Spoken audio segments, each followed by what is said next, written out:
Saber qué se incluye en los contenidos básicos de su informe de patología puede ayudar a que entienda mejor su diagnóstico y haga preguntas informadas.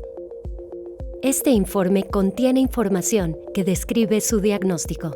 Como algunas pruebas solo se hacen para ciertos tipos de cáncer de mama, su informe podría no contener toda la información que se analiza aquí.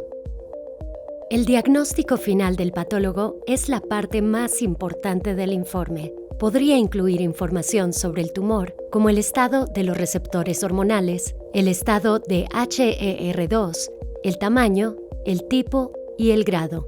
Si se extrajeron ganglios linfáticos durante una cirugía y se examinaron, también podría incluirse el estado de estos.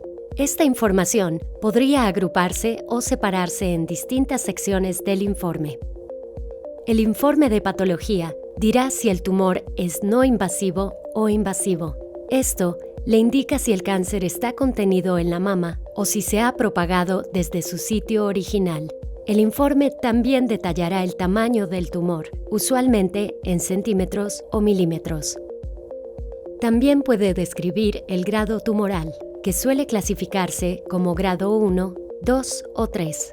El grado tumoral se informa según cómo se vean las células cancerosas bajo un microscopio.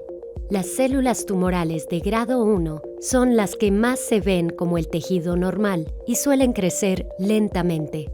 Las células tumorales de grado 3 se ven muy diferentes al tejido normal y crecen rápidamente.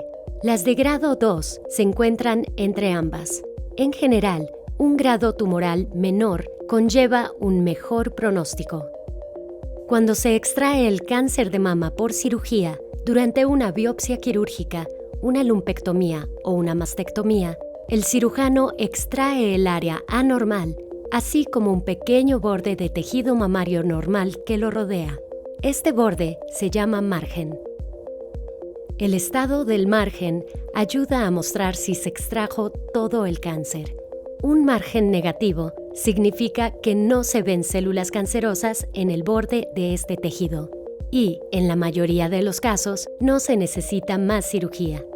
Un margen positivo significa que hay células cancerosas en el borde y se podría necesitar más cirugía. Si se extraen ganglios linfáticos durante la cirugía y se examinan, el informe incluirá sus resultados.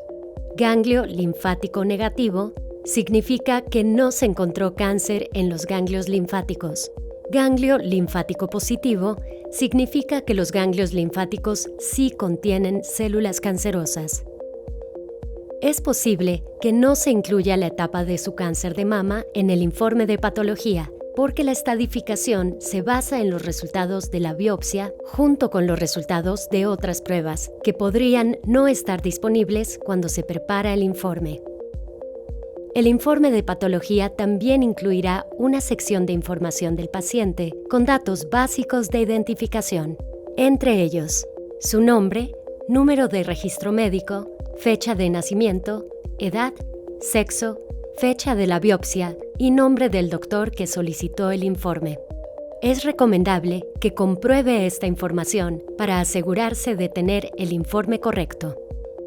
La sección de la historia clínica describe el diagnóstico inicial antes de la biopsia y podría incluir un breve resumen de sus síntomas.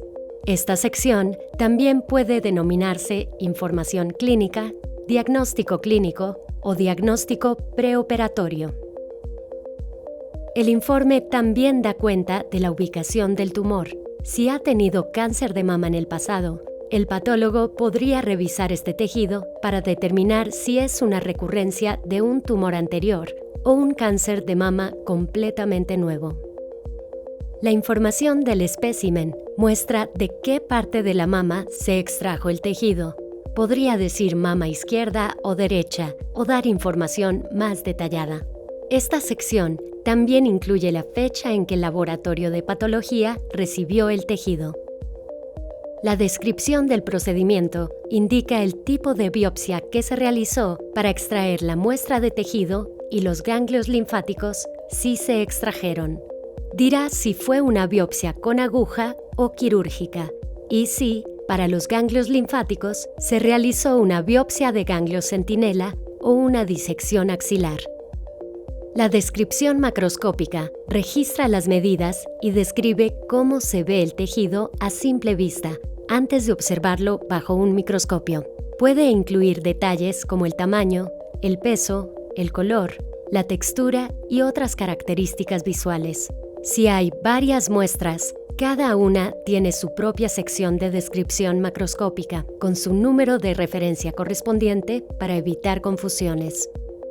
Algunos informes pueden incluir una IHC, por sus siglas en inglés, o prueba inmunohistoquímica de los marcadores moleculares y pruebas de la tasa de proliferación, que se informa como Ki67 o MIB1. Estos resultados no afectan su pronóstico ni su tratamiento, por lo que no se incluyen en todos los informes de patología. Si ve los resultados de estas pruebas en su informe, lo mejor es hablarlo con su doctor. Cuando el informe esté completo, el patólogo lo firmará y le pondrá fecha. Entonces el informe estará disponible para que su doctor lo revise con usted. Para aprender más, por favor, visite la página de recursos educativos de la sección Komen en Español de komen.org.